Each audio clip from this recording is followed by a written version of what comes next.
2027 সালে যারা মাধ্যমিক পরীক্ষা দেবে তাদের জন্য একটি গুরুত্বপূর্ণ প্রশ্ন হলো ভূবৈচিত্র্য সূচক মানচিত্রের সংজ্ঞা দাও বা ভূবৈচিত্র্য সূচক মানচিত্র কাকে বলে। এই ভূবৈচিত্র্য সূচক মানচিত্র এমন দেখতে হয়। এখানে যে লাল কালারের অংশগুলো দেখছো এইগুলো হলো জনবসতি, আর লাল কালার যে লাইনগুলো দেখছো এই লাইনগুলো হলো রাস্তা, আর ইয়েলো কালার যেগুলো দেখছো সেইগুলো হলো চাষের জমি, আর গ্রিন কালারের যে অংশগুলো দেখছো সেগুলো হলো স্বাভাবিক উদ্ভিদ, আর ছোট্ট ছোট্ট ডট ডট লাইনের যে গ্রিন কালারের অংশগুলো দেখছো সেইগুলো হলো ছড়িয়ে ছিটিয়ে থাকা গাছপালা। এখানে প্রচলিত প্রতীকচিহ্ন ব্যবহার করা হয়েছে এবং প্রাকৃতিক এবং সাংস্কৃতিক উপাদানগুলোও মেলবন্ধন ঘটেছে। এই মানচিত্রটার যদি আরও জুম করে দেখা হয়, এইখানে যেটা কালো অংশ দেখছো, কালো অংশ হলো একটা নদী। এই নদীটা কালো দেওয়ার মানে হলো অনিত্যবহ, সারা বছর জল থাকে না। আর একটা সিঙ্গেল লাইন যে গাছের ডালপালার মতো এই মূল নদীতে মিশেছে, এই নদীতে মিশেছে, এইগুলো হলো এর উপনদী। এর নির্দিষ্ট স্কেল থাকে 1:50। এই ভূবৈচিত্র্য সূচক মানচিত্র হলো এমন একটি মানচিত্র যেখানে প্রাকৃতিক উপাদান এবং সাংস্কৃতিক উপাদান, অর্থাৎ প্রাকৃতিক উপাদান হলো প্রকৃতির দ্বারা তৈরি, সাংস্কৃতিক উপাদান হলো মানুষের দ্বারা তৈরি।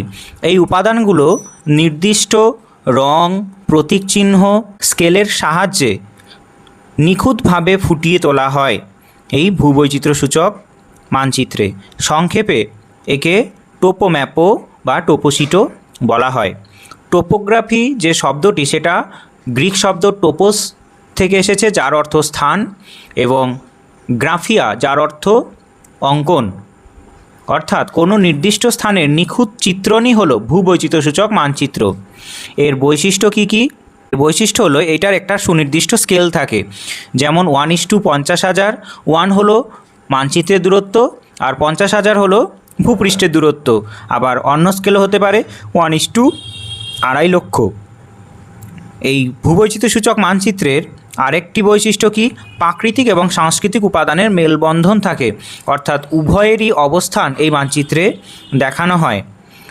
আর ভূপৃষ্ঠে যে সমস্ত জায়গা সমান উচ্চতা সেই জায়গাগুলো সমোন্নতি রেখা বা কন্ট্যুর লাইন দ্বারা দেখানো হয় বাদামি রঙের বা ব্রাউন কালার দিয়ে। আর অবশ্যই এই মানচিত্রে সবথেকে গুরুত্বপূর্ণ কি, যে প্রচলিত প্রতীক চিহ্ন ব্যবহার করা হয় এবং প্রত্যেকটা প্রাকৃতিক উপাদানের নিজস্ব রং ব্যবহার করা হয়, ট্রু কালার কম্পোজিট ব্যবহার করা হয়।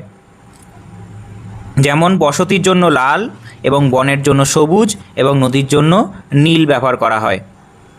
এই ভূবৈচিত্র্য সূচক মানচিত্র বিভিন্ন গুরুত্ব ও ব্যবহারও আছে, যেমন কোন একটি জায়গার অভিযান পরিকল্পনা এবং সীমানা নির্ধারণের জন্য সেনাবাহিনীর কাছে এই মানচিত্র অপরিহার্য। কোন একটি অঞ্চলের আঞ্চলিকভাবে যদি উন্নত করতে হয়, যেমন রাস্তাঘাট, সড়কপথ, রেলপথ, জলাধার, নগর উন্নয়ন করতে হয়, তবে এই মানচিত্রের সাহায্য নেওয়া হয়। আর অবশ্যই যে কোনো ভূপ্রাকৃতিক বিষয়বস্তু, যেমন ভূমিরূপ, নদ নদী এবং সেইগুলোর সঙ্গে মানুষের কী সম্পর্ক, স্বাভাবিক উদ্ভিদের কী সম্পর্ক ইত্যাদি বিষয়ের একটা সুনির্দিষ্ট পর্যবেক্ষণ করা যায় এই মানচিত্রের সাহায্যে। এই মানচিত্র কে প্রকাশ করে? ভারতের এই মানচিত্র প্রকাশ করে SOI বা সার্ভে অফ ইন্ডিয়া। এটির সদর দপ্তর আছে উত্তরাখণ্ডের দেরাদুনে। প্রতিষ্ঠিত হয়েছিল 1767 খ্রিস্টাব্দে।